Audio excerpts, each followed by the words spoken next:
twafikire fye kulolera no kutwala ku mochari twaishire mfwafi naishire mfwafi ne msowa yatapokula mfuika ero msowa yashale mfuika inefe nabutukire ko rubiro kwitu kuyafika kuyasanga mukashana awe natitsikwa no bwafya kwena ine ndine chirishi sana pantu muntu umwa ichosha kweti obwafya umuriyo twale ikala nankwe ninkwate chirishi sana afika ninkwate obulanda kwena tefe chifwiri okulaba mwino mwisamba lyakasubo mutule ikala nga bantu abale chitecha musango ikwena rufyo ngo lubi kuyafyenga fyo muntu wakaeli.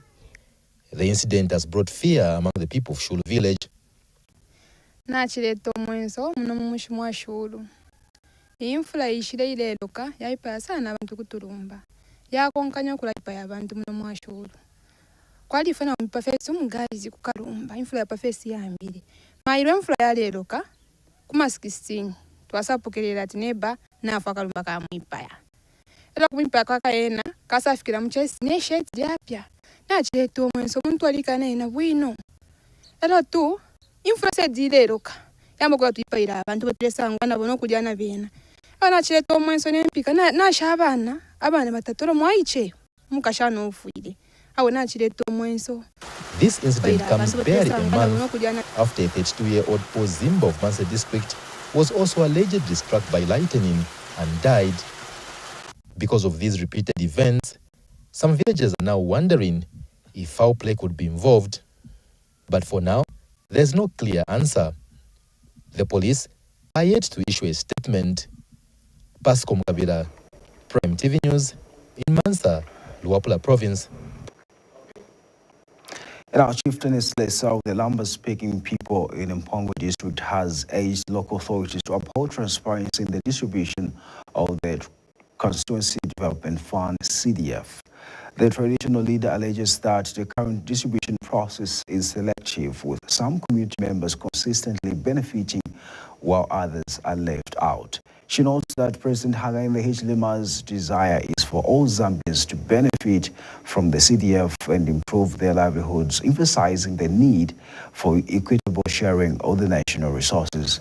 The traditional leader made the remarks during handover of the roller compactor and 70 bicycles towards development committees, along with loans and grants awarded to various clubs, cooperatives, and entrepreneurs. More in this report. Mpongwe Town Council has brought together several ward development committee members, WDCs, and members of the general public for the handover of loans and grants. For WDC members, theirs is to easy mobility through the procurement of these bicycles for them. Cobalt Province Minister Elisha Matambo, who was represented by Provincial Permanent Secretary Lawrence Mwanza, addressed the crowd, emphasizing the significance of a prudent use of CDF grants and loans. We are determined to ensure that every quarter allocated brings visible change, better infrastructure, strong communities, and improved livelihoods. Let us all be good stewards of these resources. Let us manage, maintain, and monitor them with transparency and accountability.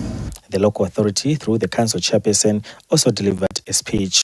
Guest of honor, since the increase in the Constituency Development Fund, Mpongwe has witnessed massive transformation in the infrastructure sector. The impact of CDF in Mpongwe is visible for all to see. Chieftainess Lesa expressed her happiness with the developments in Mpongwe district through CDF. Meanwhile, as the chieftainess took to the stage, she called for equal distribution of CDF funds, ensuring that every corner of the constituency benefits from the initiative.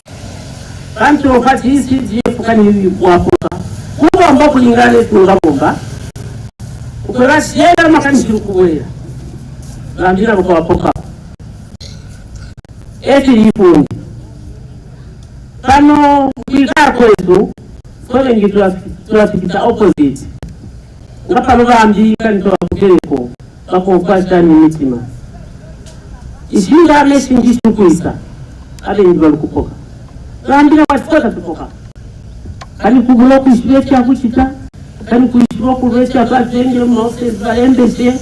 Beneficiaries are overwhelmed with the gesture made.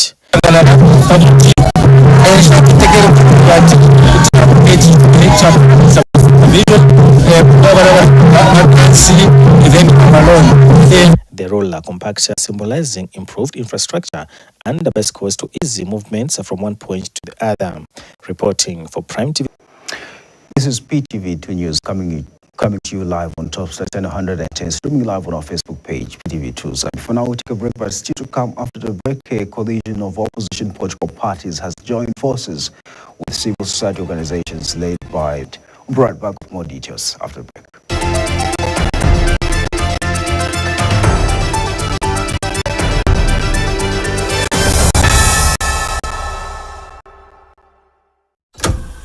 Early in the morning, fire on the stove, love in a pie, that's the life we know. From the fields to the table, every bite it shows. Primarily me, the taste of home. Primarily me, the taste of home. Primarily me, the taste of home. Mama in the kitchen, we never eat alone. Primarily meal, the taste of home. Primarily meal, pure, proudly Zambian, the taste of home.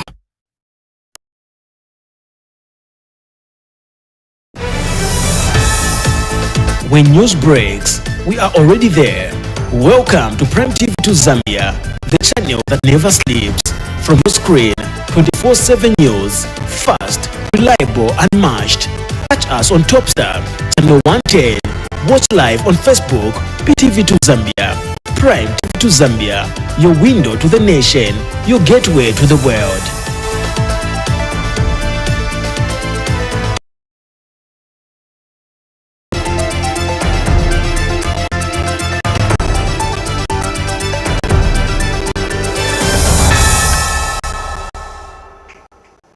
Welcome back. Now we continue with our news. A coalition of opposition political parties has joined forces with civil society organizations led by the Oasis Forum and NGOCC in calling for the withdrawal of the controversial Bill 7 from Parliament.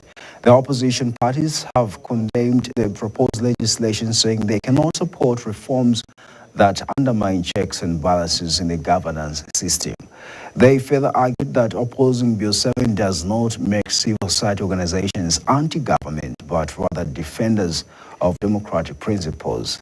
And the Oasis Forum chairperson Beauty Katebe says Bill 7 threatens the independence of the three arms of government and must be withdrawn to safeguard constitutional order. On this report. The restoration of Bill number 7 in Parliament by the New Dawn government has been criticized and strongly opposed by the opposition political parties and the civil society organizations, with the largest opposition PF instructing its MPs to vote out Bill 7. Very few people were engaged. And by the way, the technical committee that was set up by President Hagainde must tell us at which point are their findings going to dovetail with Bill 7? Because the current Bill 7, which is at Parliament, was presented to Parliament even before that committee commenced its work. Those institutional reforms must be people-driven. They cannot be driven by intentions of a few people to advance their own personal agendas.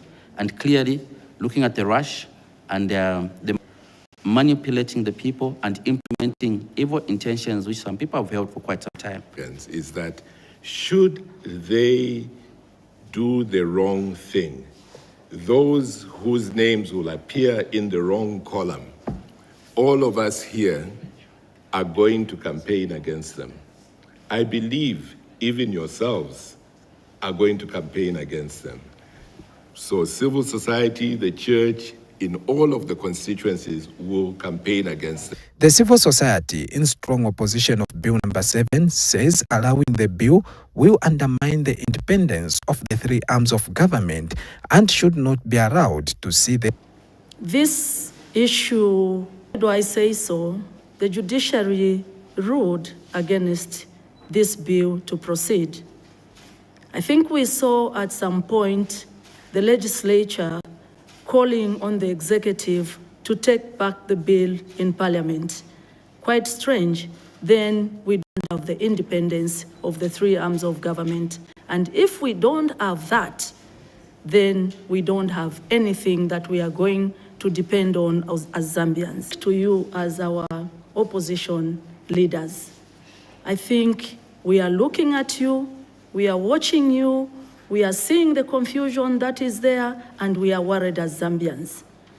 That is what is going to make the ruling party have the energy and the character that they have today, because they are seeing the confusion that is in the opposition. You know yourselves, you know who can lead, you know, you weigh yourselves and say, for this time around, we cannot all be presidents. When we weigh ourselves, we can know one or two that we can depend on to say this one can be our leader. Joseph Tamaribanda reporting for Prime TV News in Lusaka. State House has given the signatories of a letter deposited at its gates by a consortium of opposition political leaders 3 days to present their clause-by-clause objections to Bill 7. State House Communications Specialist Clayson Hamasaga says anything submitted after Sunday, 7th December 2025 will only reinforce what many citizens already suspect about the motives of the consortium. Mr. Hamasaga reviewed that State House has reviewed the open letter and urged the signatories to move from political grandstanding to genuine engagement on the proposed legislation. He added that despite its dramatic presentation, the opposition's letter makes a significant omission by condemning Bill 7 without citing a single clause they oppose. Mr. Hamasaga further stated that the stance taken by the opposition sharply contrasts with President Hakainde Hichilema's approach to Bill 10 when he openly and fearlessly identified power deficit by breaking ground on a new 100-megawatt solar project expected to ease Zambia's electricity challenges. Authorities say the impact of these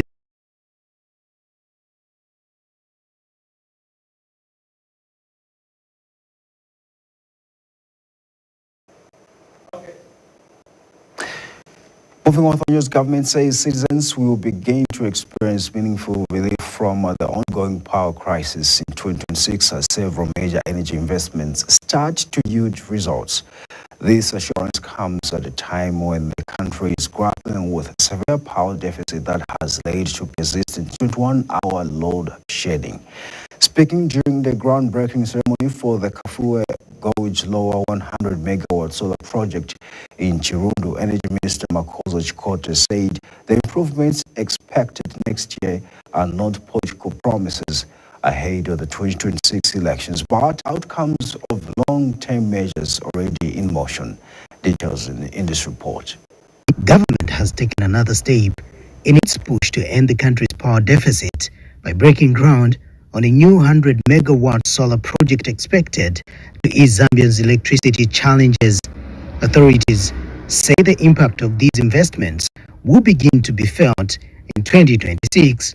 Speaking at the ceremony in Chirundu, Energy Minister Makozo Chikote stressed that the anticipated improvements should not be tied to the 2026 elections, but are the results of a long-term planning already underway. Ladies and gentlemen, this program is to make sure that you Zambians, you people of Zambia, you have access to electricity. What I have just explained, because of this project, Zambia now should not live in the fear of load shedding.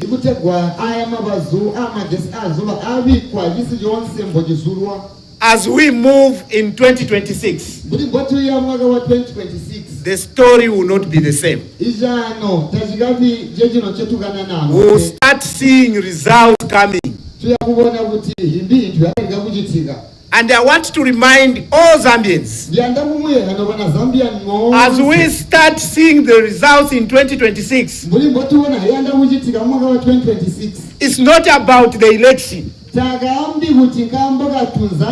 a plan that we have been implementing. ZESCO Managing Director Justin Longo explained that the project fits into the utility strategy to diversify energy sources and reduce dependence on hydropower. He also highlighted the reduction of connection fees from 4,800 kwacha to 300 kwacha to make power more accessible for all. 330 kV substation and a 15-kilometer transmission line connecting to the Kafiro Gorge grid is approximately $90 million. Action will take 10 months, and once operational, this plant will generate clean, stable electricity to power communities, create jobs, and enable investment. A very important component of this program is the connection subsidy that cuts fees by 94%, and with only 300 kwacha, citizens in rural and peri-urban Zambia will connect to the power grid. First team will coordinate engineering, procurement, and construction to achieve timely completion and reliable performance. We will maximum use the local labor and resources of training opportunities and minimize environmental impact throughout the construction. This 100 megawatt solar power plant represents the first major project under Jigsaw, and it demonstrates what is possible when strategic partnerships, public-private cooperation, and shared national commitment come together. The project is also expected to create 600 local jobs during construction and 100 permanent jobs once completed. Rajesh Michael Sumiza reporting, Prime TV News in Chirundu, Southern Province. 4 people have had their sight restored following cataract surgeries conducted during the ongoing 7-day Zambia Flying Doctors Service ZFDS outreach at Nganga Bilonda Hospital in Mwanza district. The surgeries were performed by cataract surgeon Oliver Chenga from the ZFDS team on Wednesday, 3rd December 2025. The patients, accompanied by their families, expressed deep gratitude for the transformative and life-changing medical intervention. A cataract is a medical condition in which the lens of the eye becomes cloudy, leading to blurred vision or loss of sight. Our staffer Joan Savila witnessed the surgery and filed in this report. We just had a review of our patients that we operated on yesterday. Of course, we operated on the 4 eyes of cataracts, and we have just removed their patches.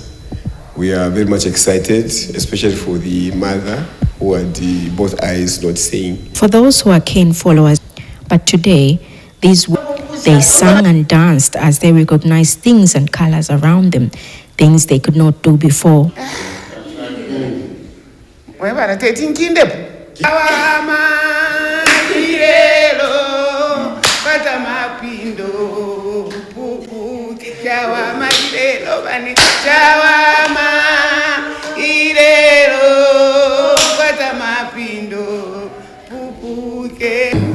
Abana abafwala dust coat white na blue, our t-shirt ili black na notwa tembo twa black apotwa white muli purple muli pink aba orange. Papa that shauna boko.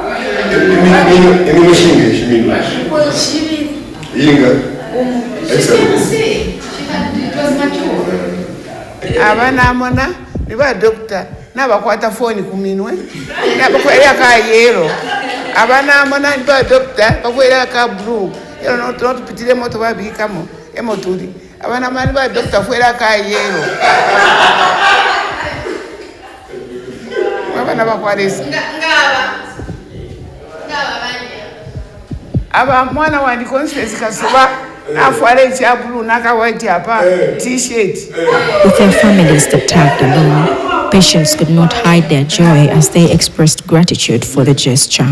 This is the assurance that Zambia is indeed equipped with qualified medical personnel to perform healing miracles, as more healthcare providers are being trained to conduct even the most complicated surgical and medical procedures within the country. Joan Sabila, Prime TV News, Mwanza District, Luapula Province. That item ends the news, but before we go, let's have a recap on the headlines. An 8-year-old boy of Livingstone has died after being hit by a moving truck and trailer along the M10 Livingstone-Sesheke Road. A 26-year-old woman of Shulu village in Chief Mabomba's chiefdom of Manse district, Gopra province, has died after being struck by lightning. Chieftainess Lesa of the Lamba-speaking people in Pongo district has demanded for transparency in the distribution of the Constituency Development Fund, CDF. A coalition of opposition political parties has... We just had Early in the morning, fire on the stove, love in a pie, that's the life we know. From the fields to the table, every bite it shows. Primarily me, the taste of home. Primarily me, the taste of home. Primarily me, the taste of home. Mama in the kitchen, we never eat alone. Primarily me, the taste of home. Spreads from product supply to the mines to eventually service provider, journey into provide various. FKM is our business partner, and this is where we're actually providing services to. Okay, so we're providing equipment to them as well as operators. So amongst those, we've got ADTs, I think 17 of them. We've got dozer machines. Out of the all employees that we have, including myself, we are all locals, we are all Zambians.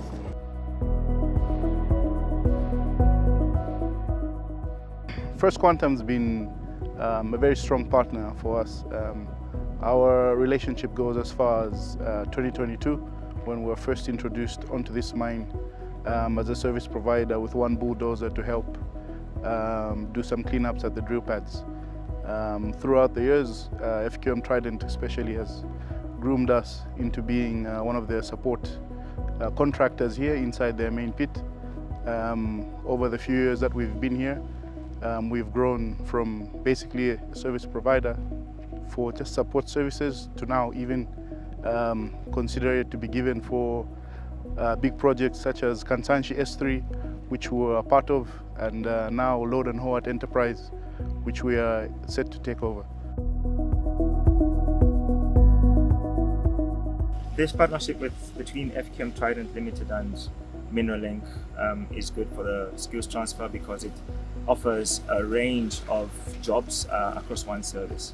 So the hauling of nickel ore already will incorporate drivers, mechanics, supervisors, dispatch officers, ancillary equipment operators like excavators, dozers, rock breakers, lighting plants. So there's an opportunity here for different types of skills, from entry-level jobs to semi-skilled and highly skilled jobs. Started with only maybe about 25 employees. As we speak, we are looking at 200 plus employees right here on site. With the additional contract that's coming up, obviously we have an additional 150 people that we are bringing on board.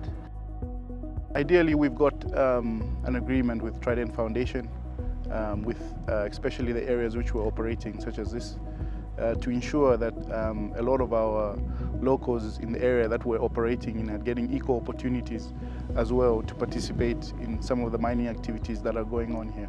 We've got an apprenticeship program, especially on our ADT side of the business, where we do take 7 students from the Imbole Institute, which is a training institute that's here in Kalumbila, every 3 months to ensure that they undergo the training through our equipment right here on our site, and the students that excel basically get employment with us full time.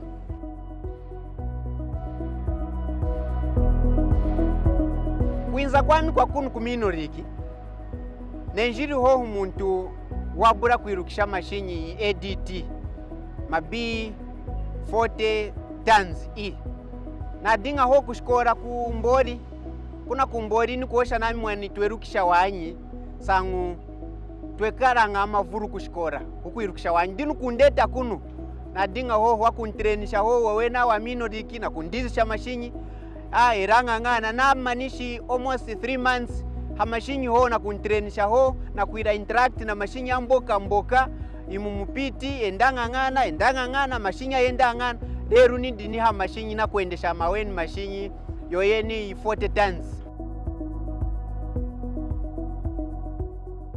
Through the gift of the partnership with FQM that we have, we believe the ripple effect should go through each and every one of us up until the least common Zambian that we're in. So automotive equipment is a wholly Zambian firm just like us, and they are providing pretty much OEM equipment as well, which they're importing. But we've decided to partner with a local, hold hands together, and ensure that this project is a success. In particular, this partnership between FKM Trident Limited and Mineralink involves another player, another subcontractor in the M phase, that the Kalumbila Multi-Facility Economic Zone that has, for example, provided the trucks to Mineralink. So already you can see that there's a small economy that's forming, and Mineralink, through its unique subcontractors, are also benefiting, and they're able to reach out to more people than we would if FKM did it alone. We're privy to the introduction of our government's changes into the law on local content. Obviously, we have been a beneficiary previously already. What this new law puts in place for us, especially for companies like Mineralink, it makes us more competitive compared to our other multinational peers, and we'll be able to conduct and actually reach out for more challenging projects, which we were able to achieve now that we've actually got a law that covers us from participating into other bigger projects. Local content here at FKM Trident is defined as keeping more mining value in Zambia. What this means is, to us, is sourcing goods and services that are produced locally and utilizing that throughout our supply chain and on our sites. The experience that we're gaining, especially on a first-class mine like this one, we hope one day to be considered for major contract mining, where we're being groomed as a local front to eventually participate in one of the biggest jobs in Zambia.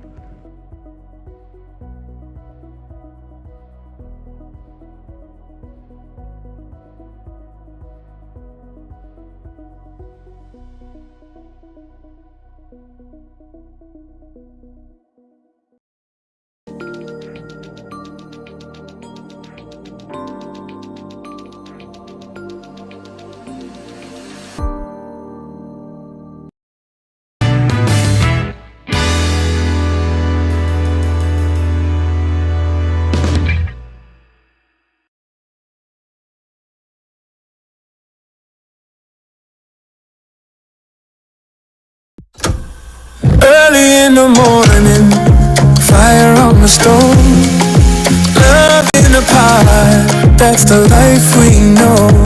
From the fields to the table, every bite it shows. Primarily me, the taste of home. Primarily me, the taste of home.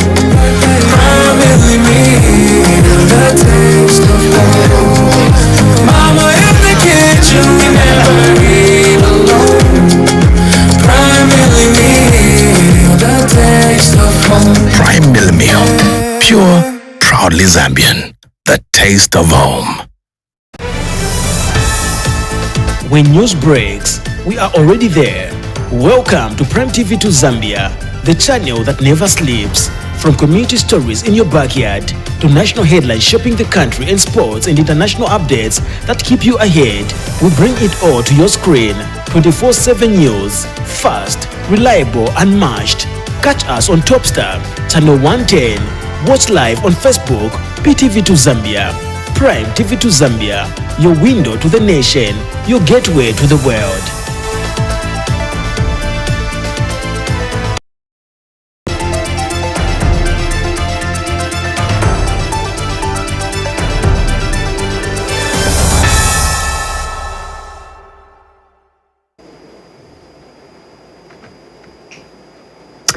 warm welcome to Prime TV2, a home of breaking news. My name is Jessie Kalambo. We're coming to you live on Top Star channel 110, as well as Facebook, which is Ptv2 Zambia. Remember to like and pay our page and be updated. And now we head on straight onto the headlines.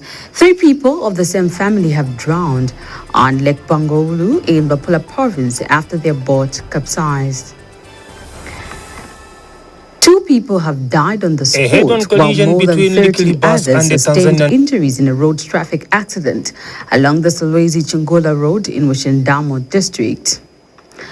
A 6-year-old boy of Mansawombwe district in Wapala seeking medical attention had his upper right arm amputated after his parents applied traditional medicine and herbs on his wound. St. Mary's Mission Hospital in Ibenga area of Mpongwe district is grappling with a critical shortage of mortuary space as demand outgrows capacity. Another news in detail. 3 people of the same family have drowned on Lake Bangolu in Mapula province while traveling in Mbabala Island after collecting food security packs from Chifunabuli town. Chifunabuli District Commissioner Stanley Mukosa confirmed the incident in a telephone interview to Prime TV2 News, stating that the incident occurred on 1st December 2025 when the boat they were in sank due to the heavy load of fertilizer they were importing. Mr. Mukosa has identified the victim as a 25-year-old Eugene Kaseba, 21-year-old Field Mwanza, and Kapapwe Mushota. He has disclosed that the first body was retrieved on 3rd December, while the remaining 2 were recovered on Thursday, 4th December 2025. Pascal Makabela has the details.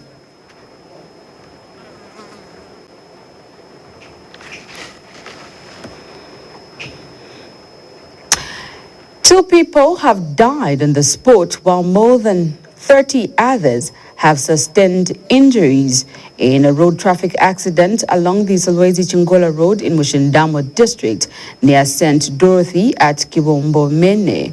The accident occurred in the early hours of today, Friday, 5th December 2025, when a Likili Motorways bus collided with a truck heading to Solwezi. Northwestern Province Health Director Dr. Lakson Chiditika told Prime TV2 that the outpatient department at Solwezi General Hospital received 39 accident victims. Dr. Chidikita has also confirmed that the bus driver and he has confirmed that the bus driver and his supervisor were brought in dead. He adds that 31 victims have been discharged while 8 are still admitted. A head-on collision between Likili bus and the Tanzanian truck occurred today along the Solwezi-Chingora Road in Northwestern Province at Kivumbumene area, killing 2 people, a bus driver and his supervisor on spot, and several people injured. Northwestern Provincial Health Director Lakson Chitikita confirmed to Prime Television that outpatient department received 32, out of which 2 were admitted in the emergency station ward. The hospital management, through its superintendent Dr. Kitanda Sondashi, confirms to this reporter that total patients attended to were 39, out of which 8 are admitted in the admission ward, and 2 were brought in dead. The accident happened in the early hours of today, Friday, 5th December 2025, in Mushindamo district. Preliminary investigations indicate that the accident occurred when the truck driver heading towards Solwezi was improperly overtaking another vehicle at a cave. The bus, coming from the opposite direction, collided with the rear trailer of the truck. The 2 fatalities included the bus driver, identified as Anthony Mwamba, aged between 45 and 55 years, from Lusaka, and the bus inspector, George Gondwe, aged 43, from Mushtara compound in Solwezi. The Zambia Police Service urges all road users, especially motorists, to exercise caution, particularly when overtaking and assures the public that investigations into the accident are ongoing. Further updates will be provided as they become available. Jackson Mwansa reporting for Prime Television News in Northwestern Province. A 6-year-old boy of Masawombe district in Lopela province has had his upper right arm amputated after his parent applied traditional medicine and herbs to his wound. The child reportedly fell from a tree and sustained an open fracture, which later became infected by rotting, producing foul-smelling pus and developing blisters. Mansa General Hospital consultant surgeon Dr. Mwenya says the use of traditional herbs worsens the condition and ultimately led to the amputation. Dr. Mwenya expressed concern, noting that the boy's arm could have been saved if he had been brought for medical treatment earlier. Joan Musavila has the details. Seeking medical attention has been widely known to be one of the most effective healing methodology for people seeking help. However, Consultant Surgeon General at Mansa General Hospital, Dr. Tazra Mwenya, who is part of the Zambia Flying Doctors Service team conducting surgeries at the Masawombe surgical camp, has expressed concern after a 6-year-old boy had his right hand amputated after he fell from a tree and suffered from an open fracture of the ulna. The boy's treatment was delayed after his parents opted to seek traditional healing and herbs. Dr. Mwenya disclosed that after the boy underwent amputation a few days ago, a suturing surgery, which lasted about 20 minutes from 12:10 hours to 12:30 hours, was conducted. About a month ago, the child fell and sustained an open fracture of the ulna. Unfortunately, the parents did not seek medical attention, so they went to for traditional methods of dealing with any health issue that they have, instead of bringing the child to the hospital. And this is a child who lives just nearby Matipa village, which is just within Kazembe, with access to health facilities. So today the child came in for secondary suturing, for secondary closure of the wound that we left. Dr. Mwenya has also appealed to parents to ensure they seek medical attention from health facilities to avoid unnecessary medical procedures. So I think the appeal to the community is that I think the government has worked really hard to ensure that health facilities are available. Health care is brought as closer to the people as possible. So they need to improve on their health-seeking behavior. Whenever they have a health condition, they need to seek help from the health facilities near their places to avoid such complications as we have noticed in this boy. This is a very young boy who, with a long life ahead of him, but unfortunately he has undergone an amputation, which was not necessary. Surgeon Mwenya has since described the boy's condition as of November 5th, 2025, as stable.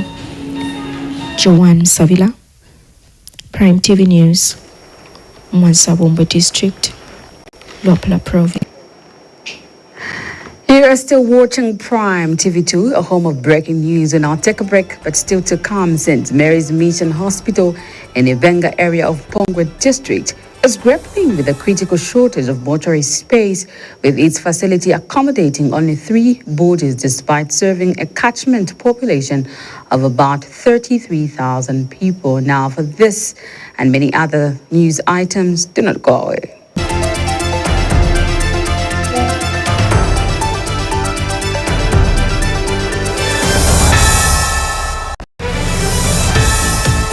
When news breaks, we are already there. Welcome to Prime TV2 Zambia, the channel that never sleeps. From community stories in your backyard to national headlines shaping the country and sports and international updates that keep you ahead, we bring it all to your screen. 24/7 news, fast, reliable, unmatched. Catch us on Topstar, channel 110. Watch live on Facebook, Ptv2 Zambia.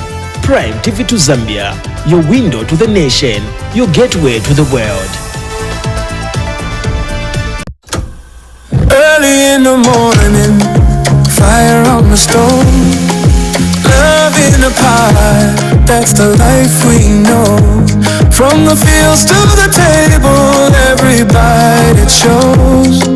Primarily me, the taste of home. Primarily me, the taste of home. Primarily me, the taste of home. Mama in the kitchen, we never eat alone. Primarily me, the taste of home. Prime Mill Meal, pure, proudly Zambian, the taste of home.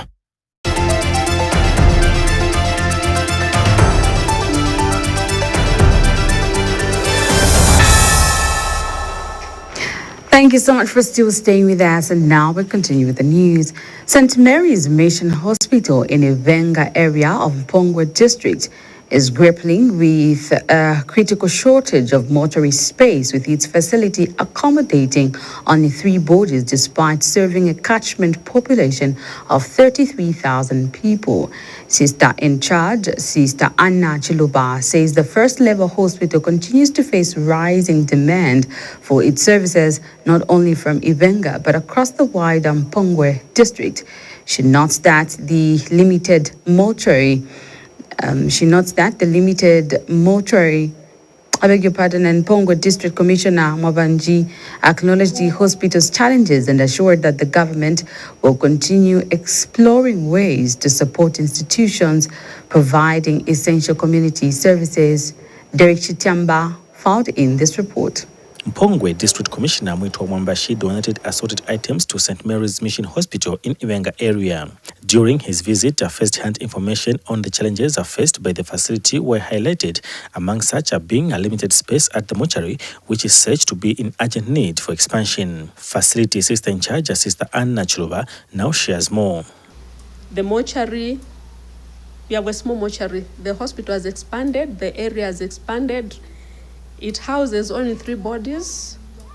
We would need it to be expanded so that even as we have the bodies of our brothers and sisters, they are put in an environment that is conducive for them, big enough to accommodate every body that, or every person that dies within the hospital. Those that are dying around our hospital, they are bringing in so that they are accommodated fairly and accommodated well. At the moment, 3 bodies only.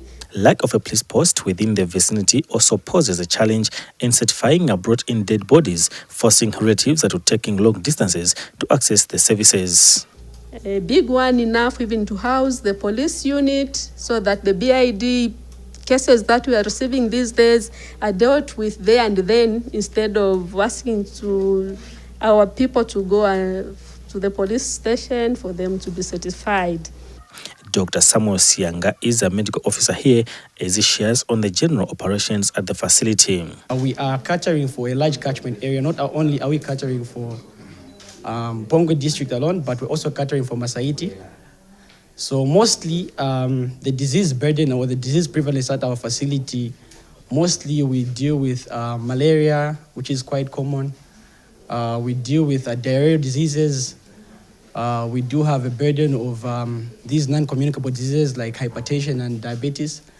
Meanwhile, Mpongwe District Commissioner Mwitwa Mwambashi has assured of full government's interventions on the challenges raised. Food that sisters acknowledged that their drug stocking levels have really improved. Yes, they may need more, but at the current rates, I think the government of President Hakainde Hichilema has responded to that call very well, that we should ensure that the drug stock levels in medical facilities should not go beyond 75%, actually 80%. For now, the hospital management remains hopeful for a positive outcome after the request has been made. Reporting for Prime TV News, Derek Chitiamba in Mpongwe District, Cobalt Province. The Livingstone City Council, LCC, has expressed concern that most shops at the modern intercity bus terminus remain unoccupied. despite a reduction in rental fees. Council Public Relations Manager Melvin Mukela says the local authority lowered the monthly rentals from 2,025 kwacha to 1,500 kwacha, but the situation, he says the council, however, findings by our staffer, Kolombota Manangombe, reveal that many business owners in the tourist capital prefer operating from other locations, describing the terminus rental rates as still too high. We have the details in this report. This is Livingston Bus Terminus, a modern infrastructure, but less utilized by the business community, citing expensive rentals that do not meet their daily business. This has resulted in the local authority losing revenue as local people opt to use other places to trade from than the terminus. Melvin Mukela, who is the public relations manager at the Livingston City Council, shares the story behind locals not utilizing the terminus and how the local authority is losing revenue. As a local authority, of course, it is true that because of lack of people occupying them, we have lost some money. Because initially, after agreeing with the people that were offered, they should have started trading and paying to the council. So you find that the bills were coming, but they were not paying. He says there was an agreement between the local authority and the business community over the rentals. However, according to Prime Television's findings, the business community has failed to occupy the shops due to what they term as high rental rates. Initially, we had offered them, but they would not occupy the shops, arguing that the shops were too high.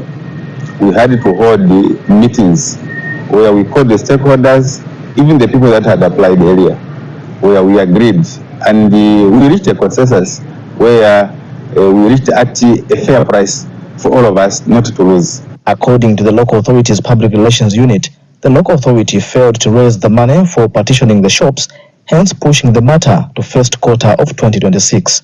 The issue was to do with the partitioning of the shops. Initially, we had agreed that the occupiers will partition the shops, and then the money that we are going to use was going to be taken towards the rentals, but they couldn't do so. So now, as a local authority, we did a budget for it under the 2025 council budget, so that we can partition the shops ourselves, so that the people that we have offered can just come and occupy them. However, we did not raise the money to partition the shops, and we have since pushed that task to first quarter of 2026. But if we'll be able to have the money before the end of the year, we'll be able to move in and partition the shops so that people can move in and start trading from there. Sadly, vandalism has also started, with water taps are being removed by members of the public, a situation that undermines efforts put in to build this structure for the betterment of travelers. Kwalombota Mwanangombe reporting for Prime TV News in Livingston, Southern Province. Minister of Information and Media Cornelius Mwetwa has dismissed claims by outspoken Patriotic Front PF faction aspiring presidential candidate Chishimba Kambwili, suggesting that members of parliament who participated in the deliberation of controversial Bill 7 will be jailed after a change of government. Mr. Mwetwa says Dr. Kambwili's assertions have no basis in any Zambian law, describing them as political fantasy and fallacy. He has clarified that no MP can be arrested for taking part in the law-making process, as the Constitution grants exclusive jurisdiction to the National Assembly to legislate. Mr. Mwetwa, who is also the government chief spokesperson, has urged the public to treat Dr. Kambwili's remarks as mere politicking within the bounds of freedom of speech and expression. He says the statements should not be taken seriously but must be dismissed with the contempt they deserve. Mr. Mwetwa was speaking at the Zambia Law Development Commission legal seminar and media engagement in Lusaka. Let me let the nation know that the statements attributed to have been made by the former Minister of Information Honorable Chishimba Kambwini, that members of parliament who will participate in the deliberations and voting over Bill 10 will be jailed after change of government. That those statements are political fantasy and fallacy. Zambia is not governed like a kangaroo court. It is governed by the laws of the land as epitomized through the Constitution.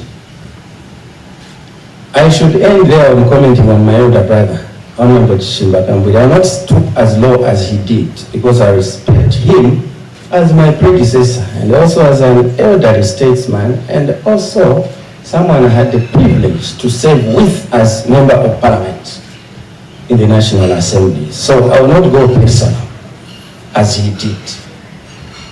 Let me also clarify to the citizens that we have taken note of some statements as carried by some tabloids today, quoting State Council Sakuba Squatter that Bill number 7 is illegal because it was short-dated by the court in the case of Munir Zulu and another. I'd like to indicate that there is nowhere in that judgment where the court ruled that Bill number 7 was illegal. And in fact, placing reliance on one of the pronouncements made by the court that because it was a constitutional amendment, it needed wider consultations and or participation by the citizen, should be understood that it's not a legal mandatory requirement. Regulatory backbone of aviation development by introducing unified and modernized data systems to support real-time safety decisions and risk management. Transport and Logistics Minister Frank Tali has, however, expressed concern over the country's inadequate cargo handling capacity. He says the government will support the expansion of the Zambia Air National Development. Meanwhile, CEA Director General Captain Derek Luembe says the authority has increased technical inspections and safety audits and advanced digitalization of compliance.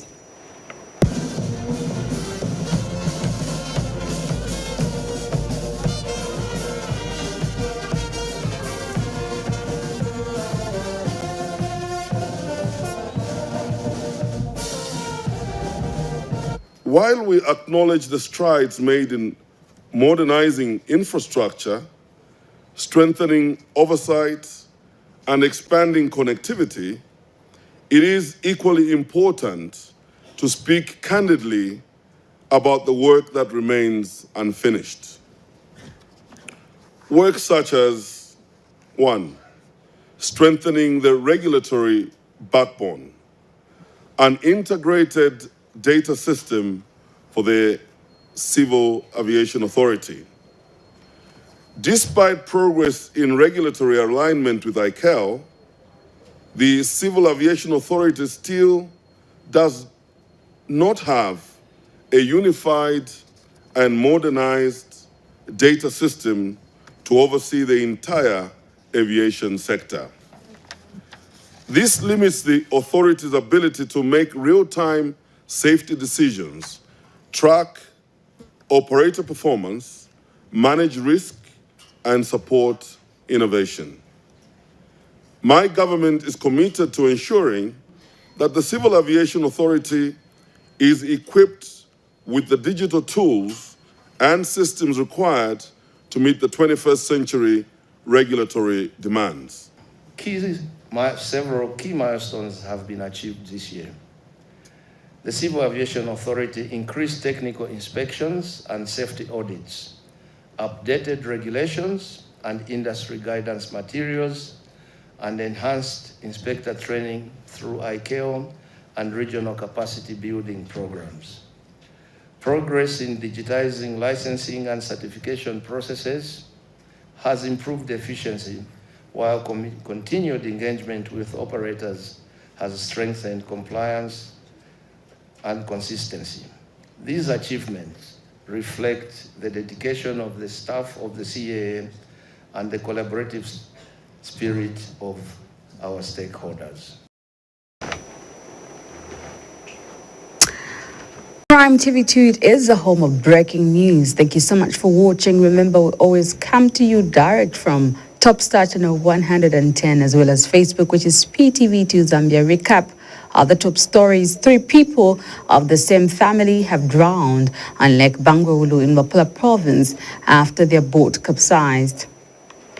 2 people have died on spot, while more than 30 others have sustained injuries in a road traffic accident along the Solwezi Chingola Road in Mushendamo district.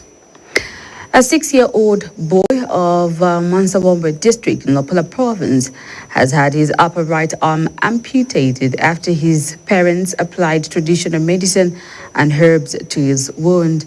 And finally, in the news, St. Mary's Mission Hospital in Ivenga area of Mpongwe district is grappling with a critical shortage of mortuary space as demand outgrows capacity. Thank you so much for watching. This has been Jesse Kalambo.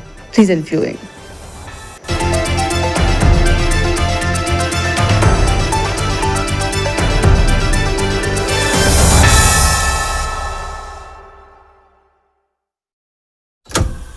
Early in the morning, fire on the stove, love in a pie, that's the life we know. From the fields to the table, every bite it shows. Primarily me, the taste of home. Primarily me, the taste of home. Primarily me, the taste of home. Mama in the kitchen, we never eat alone. Primarily meal, the taste of home. Prime Meal, pure, proudly Zambian, the taste of home.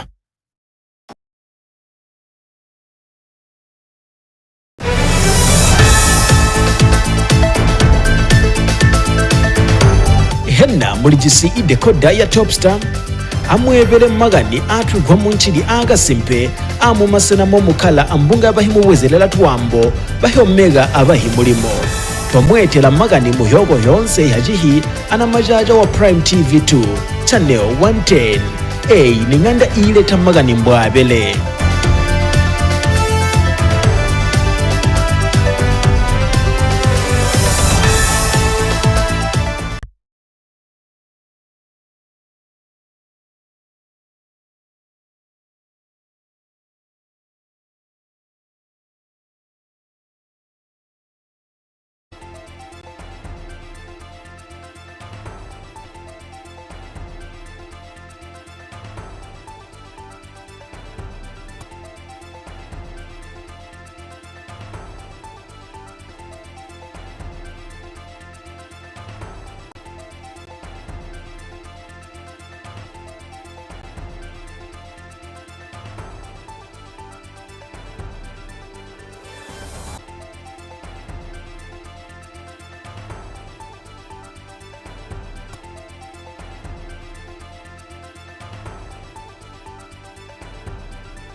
Zambia's capital city stands at a critical crossroads Rapid urbanization fueled by population growth and economic development has given rise to both opportunities and challenges. According to the 2022 census, Lusaka's population now exceeds 2.2 million, stretching across areas of Chibombo, Chongwe, Chilanga and Kafue districts.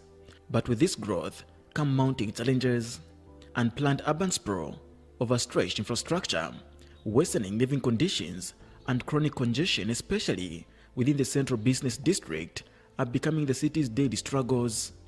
Green spaces are shrinking, public health risks are rising, and inefficient traffic flow is stifling both business and everyday life. In response, the Zambian government, through the Ministry of Local Government and Rural Development, has partnered with the Japan International Cooperation Agency JICA to develop the Greater Lusaka Regional Development Plan, a bold 20-year blueprint charting a new path from 2025 to 2045. The plan focuses on 6 key pillars: sub-center development, land use planning, public transport development, water supply enhancement, sewerage expansion, solid waste management. Permanent Secretary for Technical Services, Nicholas Piri, explains how the plan is anchored in the government's broader strategy to confront urbanization challenges head-on. The development of the Greater Lusaka Regional Plan is part of the ongoing initiatives by government to address the effects of urbanization. And within that initiative are several projects, one of which is the upgrading of the provision of water and sanitation. In the other phases, that is phase 2, 3, 4 going up, government also has plans to provide for housing, and the models range from building for people to own, but also building using private funds. Director of Physical Planning, Patson Piri, shares the vision driving the project. This plan is anchored on the Urban and Regional Planning Act. In the Urban and Regional Planning Act, there is a hierarchy of development plans.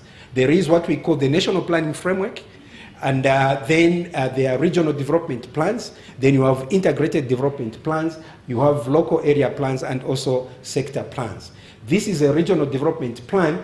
By definition of the Urban and Regional Planning Act, it's a plan that is going to be implemented. So in this case, for the Lusaka Regional Development Plan, we have, I think, 4 planning authorities. We have the Chongwe Planning Authority, we have the Lusaka City Planning Authority, we have the Lusaka Province Planning Authority, and we have the Central Province Planning Authority. So if you are preparing a plan according to the provisions of the Urban and Regional Planning Act that covers the jurisdiction of more than one planning authority, then that plan is a regional development plan. It's kind of a joint plan. Now, in its final stages, the Greater Lusaka Regional Development Plan, once approved under the Urban and Regional Planning Act of 2015, will become a statutory framework guiding Lusaka's future growth and development above all other local plans.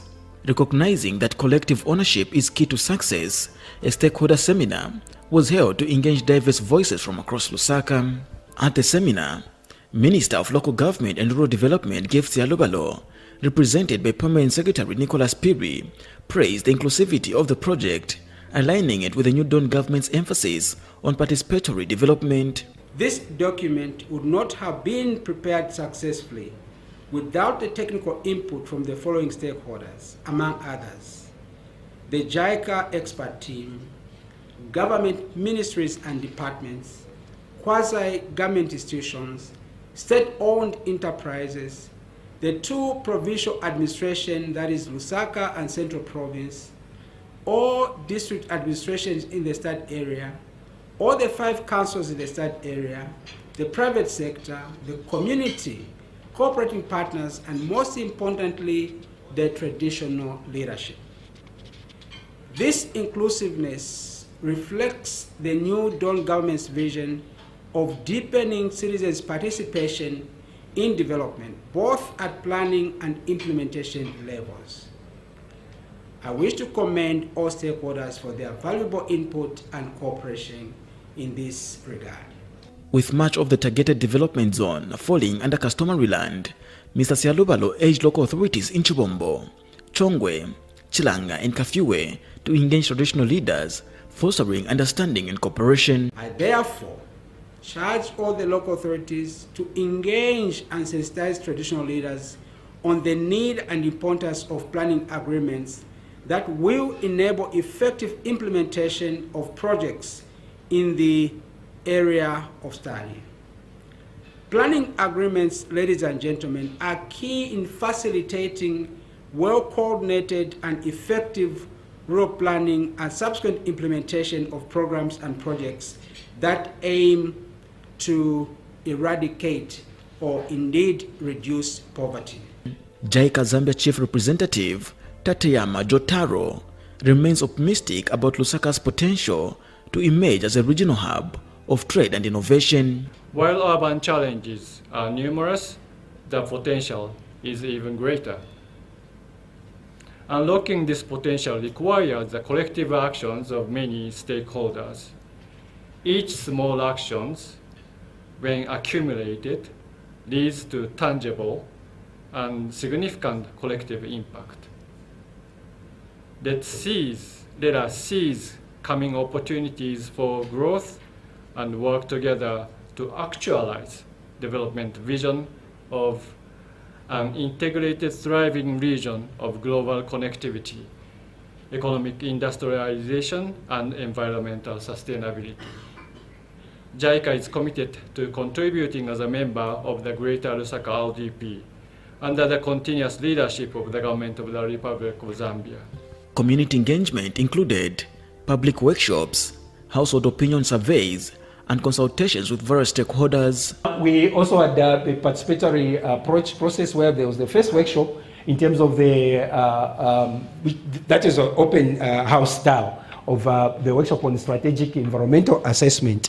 It's a requirement in Zambia now that under I think the EAC, the Environmental Act, that every plan that you prepare is supposed to be subjected to an environmental impact assessment. So this plan is no excuse. So part of the process actually was to collect, do the assessment, collect data that speaks to the strategic environmental assessment. A number of citizens were involved, and this was an open open house style, where we went to shopping malls and different public places just to get random people coming to pass and give their opinion in terms of the questions that the consultants had. Over 3,100 households, both in planned and informal settlements, shared their views on Lusaka's living conditions. Encouragingly, 65% said Lusaka remains livable, but concerns persist. Over 70% reported stormwater drainage as inadequate. Kelvin Chabulembwa, Assistant Director for Physical Planning, outlines the long-term goal, building a globally connected, industrialized and environmentally sustainable Lusaka by 2045. To ease congestion, sub-centers will be created to provide a better living environment through planned compact settlements with medium-density housing and sufficient green open spaces, supported by relocating the intercity bus terminus beyond the urban core to improve traffic flow and commuter experience. The BRT station will have 222 in 2035, then increase it by 34. So intercity bus terminus will be relocated to points at 20 kilometers. Remember, there is a radius of 10, 20, 30. So at 20, we'll have to relocate the intercity bus terminus from the city center along major, that's the North Great North Road and the Great East Road, improving journey times by avoiding congested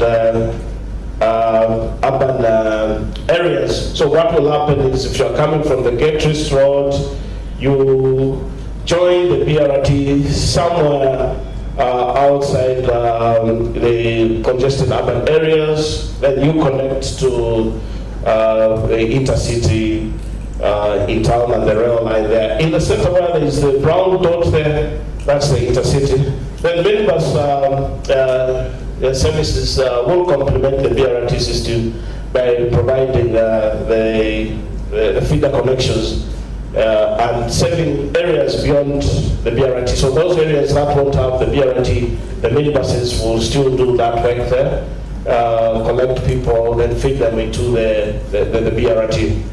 Lusaka Province Local Government Planner Richard Mukozomba notes potential risks, but stresses that continued community dialogue will ensure acceptance from residents and traditional leaders alike. There is a need for continued engagement of the chieftains. Our local experience is that this requires time. It may not be a one-off exercise. Yeah. So there is that need to continue engaging the Royal Highnesses throughout the implementation phase. Yeah, I'm not a huge authority on this. Then the third lesson is the need to preserve and develop the capacities that are already there in the local authorities. So as we mentioned that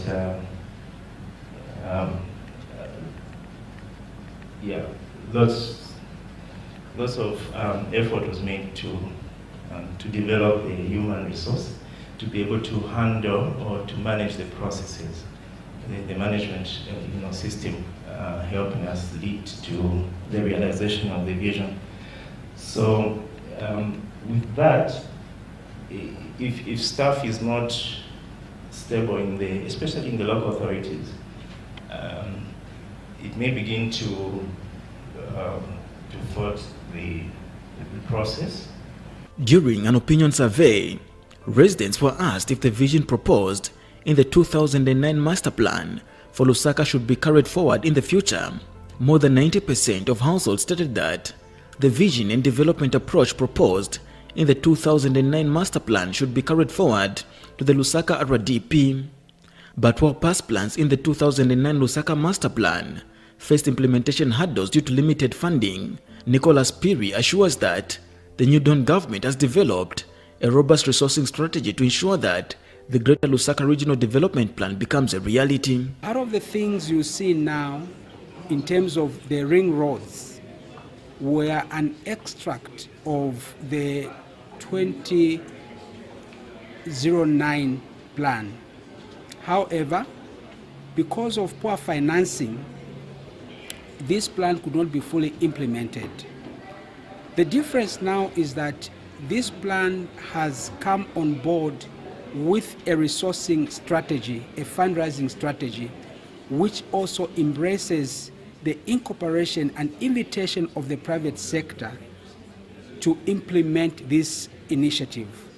And so the message to the citizens is that they must support this plan because government is determined to leverage on all available resources, both from the government side of things, but also from the private sector, to ensure that we deliver on what is contained in this 20-year plan. However, for it to succeed, the citizens must support this. Some of the areas that are currently occupied may have to be replanned, and without the cooperation of citizens, we cannot achieve that replanning. The plan envisions green belts and agricultural promotion zones, which will be designated in order to prevent unplanned urban expansion and the spread of low-density developments in areas outside the urban growth boundary. The agriculture promotion zones preserve farmland and support sustainable agricultural practices, ensuring food security and biodiversity conservation and reducing climate impact. The Greater Lusaka also has a water supply plan which will cover residential zones within the urban growth boundary. These phase service areas will enable a cost-effective and systematic approach to infrastructure development, ensuring that resources are based on current projections. The maximum daily water demand by 2045 is expected to greatly exceed existing water treatment. To ensure long-term water security up to 2045, short-term and mid-long-term investments are proposed. Under short-term, existing infrastructure and immediate expansions will be optimized.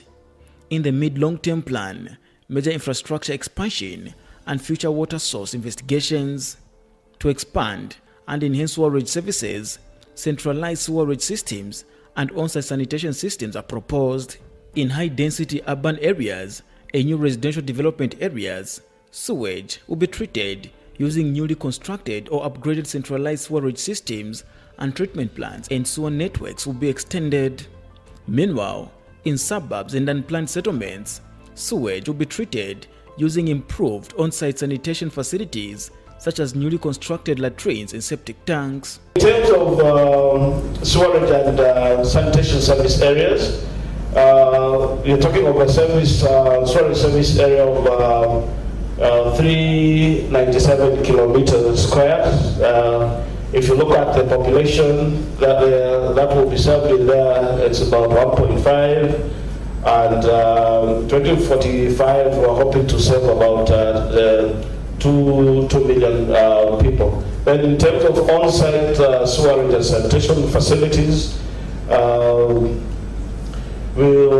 by 2035, we'll serve about 2.2, then in 2045, it will increase to 2.5. So the non-service area, by 2035, we'll have about 149,000 people, but this will reduce to 140,000 by 2045.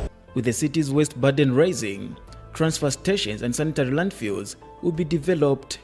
The main function of the transfer stations is to improve collection efficiency and reduce collection costs. It is proposed to develop 4 transfer stations in concentric circles about 10 to 15 kilometers from the center of Greater Lusaka by 2045.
Warm welcome to Prime TV2, a home of breaking news. My name is Jessie Kalamba. Remember, you're watching us live on Top Star channel 110, as well as Facebook, which is Ptv2 Zambia. Now let's take a look at the stories that are making headlines. A 6-year-old boy of Mansawombo district in Lopula province has had his upper right arm amputated after his parents applied traditional medicine and herbs to his wound. Police in Chipata, Eastern Province, have arrested 5 people over the break-in of a Chipata Mobile City shop. The Human Rights Commission, HRC, has expressed concern over widespread unlawful detentions by law enforcement agencies. And now news in detail. A 6-year-old boy of my district in Lapola Province has had his upper right arm amputated after his parents applied traditional medicine and herbs to his wound. The child reportedly fell from a tree and sustained an open fracture, which later became infected by rotting, producing foul-smelling pus and developing blisters. Mansa General Hospital consultant surgeon Dr. Tazrusel Mwenya says the use of traditional herbs worsened the condition and ultimately led to amputation. Dr. Mwenya expressed concern, noting that the boy's arm could have been saved if he had been brought for medical treatment earlier. Joan Musabela has the details. Seeking medical attention has been widely known to be one of the most effective healing methodology for people seeking help. However, Consultant Surgeon General at Masa General Hospital, Dr. Tazrusel Mwenya, who is part of the Zambia Flying Doctors Service team conducting surgeries at the Mwanza surgical camp, has expressed concern after a 6-year-old boy had his right hand amputated after he fell from a tree and suffered from an open fracture of the ulna. The boy's treatment was delayed after his parents opted to seek traditional healing and herbs. Dr. Mwenya disclosed that after the boy underwent amputation a few days ago, a suturing surgery, which lasted about 20 minutes from 12:10 hours to 12:30 hours, was conducted. About a month ago, the child fell and sustained an open fracture of the ulna. Unfortunately, the parents did not seek medical attention, so they went to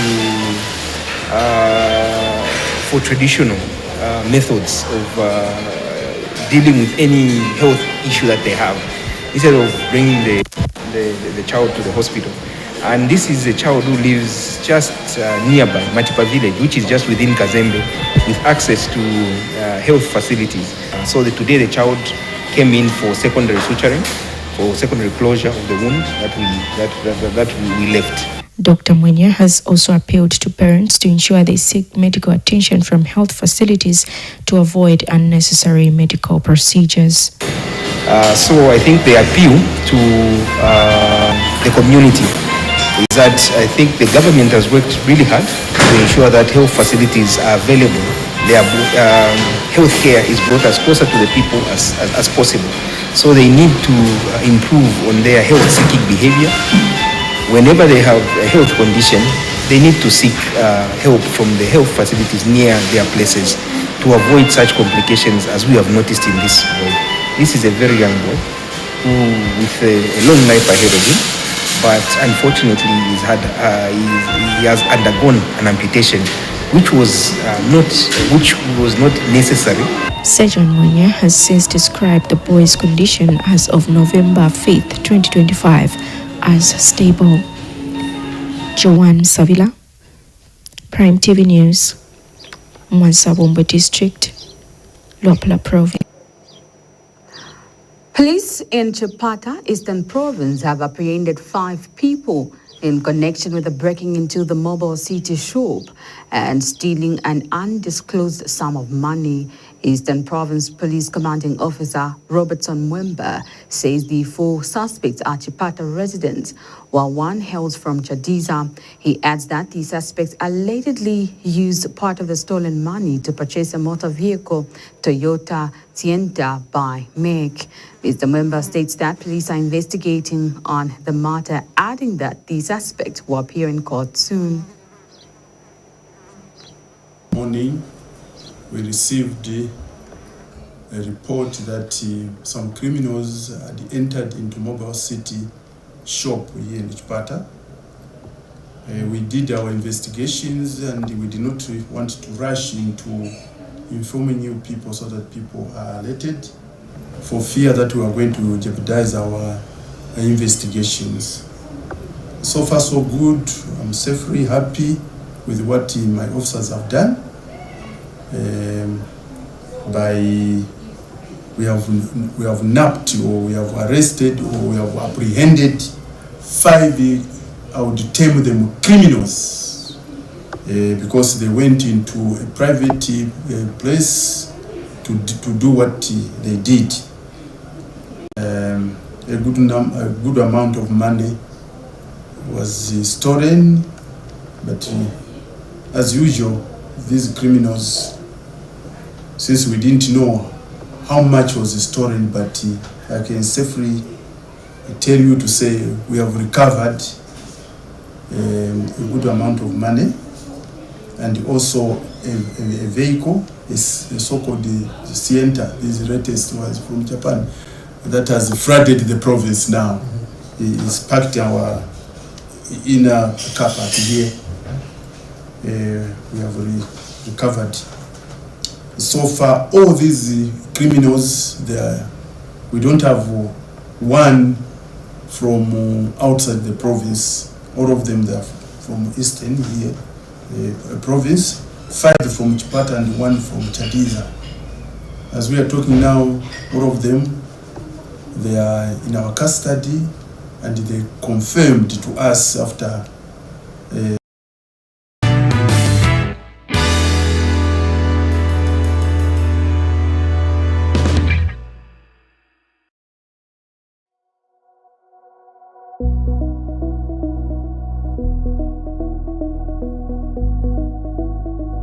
Mineralink is a wholly Zambian-owned company.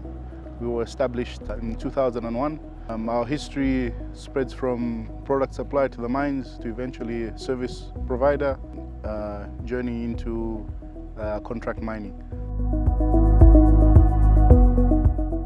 We're an earth-moving and haulage provider, so we provide various plant hire equipment to the mines, namely bulldozers, excavators, haul trucks like you see behind me, and this is pretty much makes our primary core activities.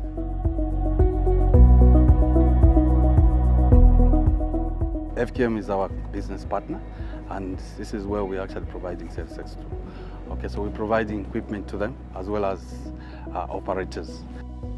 So amongst those, we've got ADTs, I think 17 of them. We've got dozer machines. Out of the all employees that we have, including myself, we are all locals, we are all Zambians.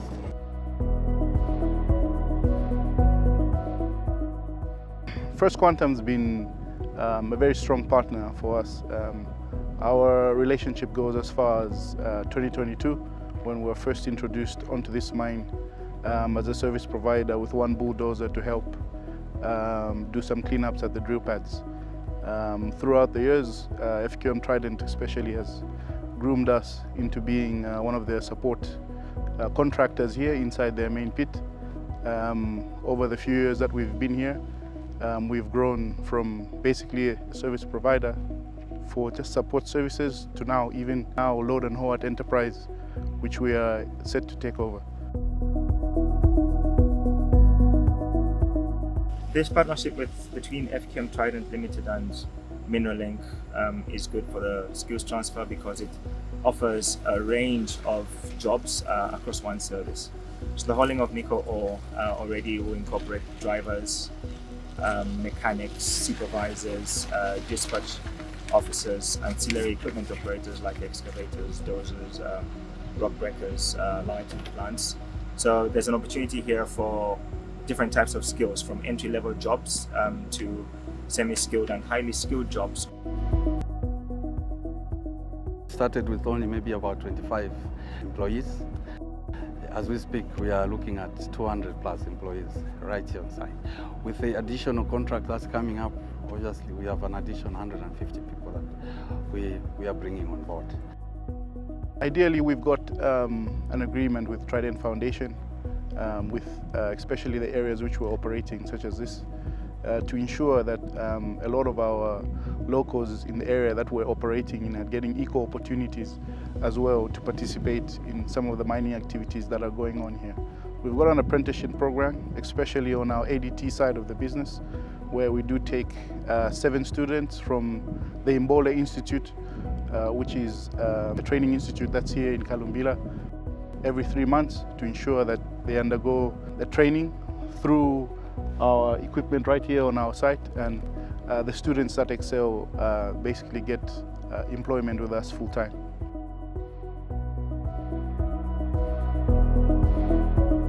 Kuinza kwami kwa kunu kuminoriki nenjiri ho umuntu wabura kwirukisha mashinyi ADT mabi 40 tons nadinga ho kushikora ku Mbori kuna kumbori ni kuosha nami mwani twerukisha wanyi sangu twekaranga amavuru kushikora kukwirukisha wanyi dinu kundeta kunu nadinga ho wakuntrenisha ho wawena wa minoriki na kundizisha mashinyi iranga ngana na manishi almost 3 months hamashinyi ho na kuntrenisha ho na kuira interact na mashinyi amboka mboka imumupiti endanga ngana mashinya yenda ngana leru ni dini hamashinyi na kuendesha maweni mashinyi yoyeni 40 tons.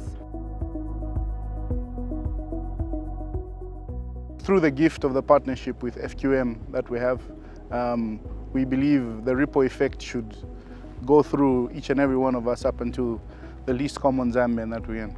So automotive equipment is a wholly Zambian firm just like us, and they are providing pretty much OEM equipment as well, which they're importing. But we've decided to partner with a local, hold hands together, and ensure that this project is a success. In particular, this partnership between FQM Trident Limited and Mineralink involves another player, another subcontractor in the M phase, that the Kalumbila Multi-Facility Economic Zone that has, for example, provided the trucks to Mineralink. So already you can see that there's a small economy that's forming, and Mineralink, through its unique subcontractors, are also benefiting, and they're able to reach out to more people than